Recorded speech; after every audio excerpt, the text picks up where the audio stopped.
Greetings.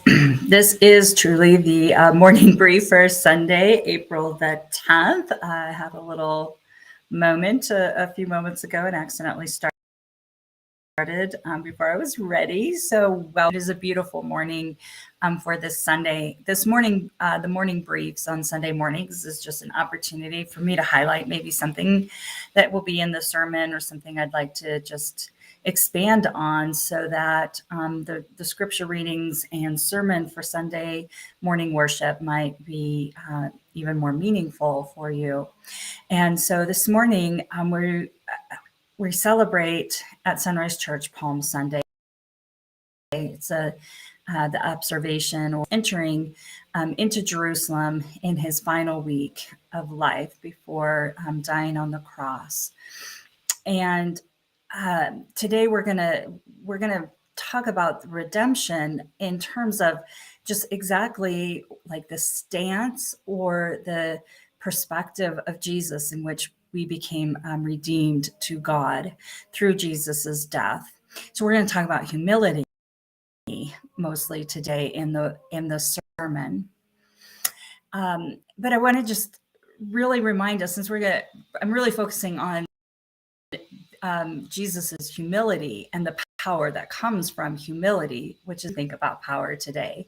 So that's where the sermon will be focused. But I really don't want us to gloss over the idea of redemption, redeemed, meaning that whatever we believe or think would keep us from being seen as worthy by God, whether it's our past mistakes, whether it's a sin or bad habit that we still live in today.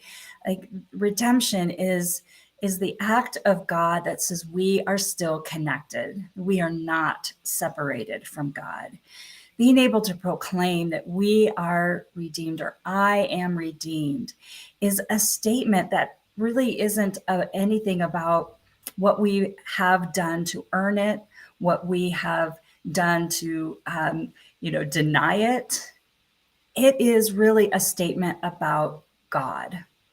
To say I have been redeemed to God through Jesus Christ really points to this beautiful nature of God, this loving nature God moves and acts from. And I know I don't say it enough. I don't even think it enough. I don't tell myself enough every day that I have been redeemed.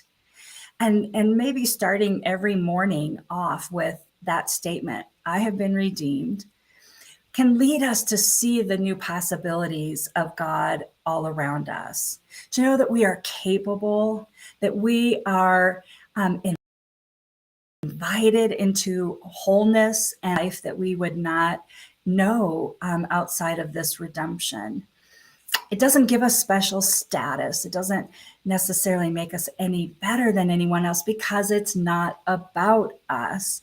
It's about what God is doing in us and what God would like to do through us.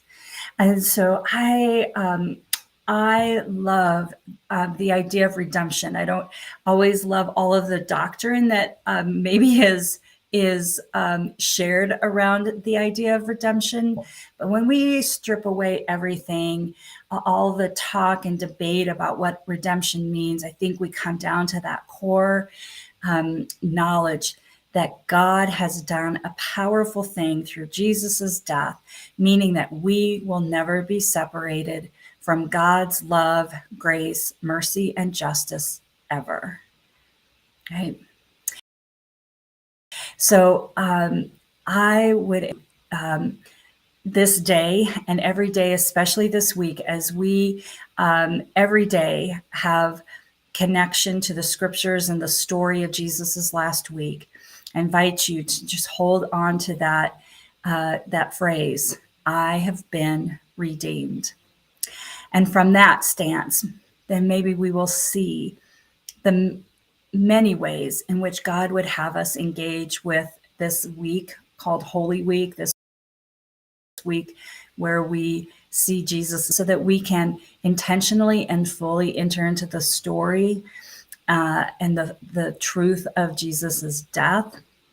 And then that way, on Sunday morning next week, when we come together for Easter, we will be able to truly celebrate and rejoice the power of God that resurrected Jesus from the dead. Speaking of next Sunday, I will not be doing this morning brief. On Easter Sunday, we have an early service at 6:15. It's going to be on the property behind the church, and so everyone's invited to come to that. And then we're going to have a light breakfast, potluck breakfast afterwards. So everyone's welcome to join us for that. It will not be live streamed, but I will be busy doing that, so won't be doing the morning brief. And then we have our traditional service inside for the Easter celebration at 10 a.m. And we will be observing Holy Communion in that service as well. So I hope you can join us today for worship. We do live stream at 10 a.m. And then, of course, the video available here on Facebook and YouTube. So you can engage with it then. I hope that you have a very blessed day. It is absolutely a gorgeous day. The sun is shining. I know the wind will be blowing eventually, but remember the wind may remind us of how God's Spirit blows through us and around us and within us. So may the rest of your day be the very best of your day. Hope to see you in church. God bless you. And remember, you have been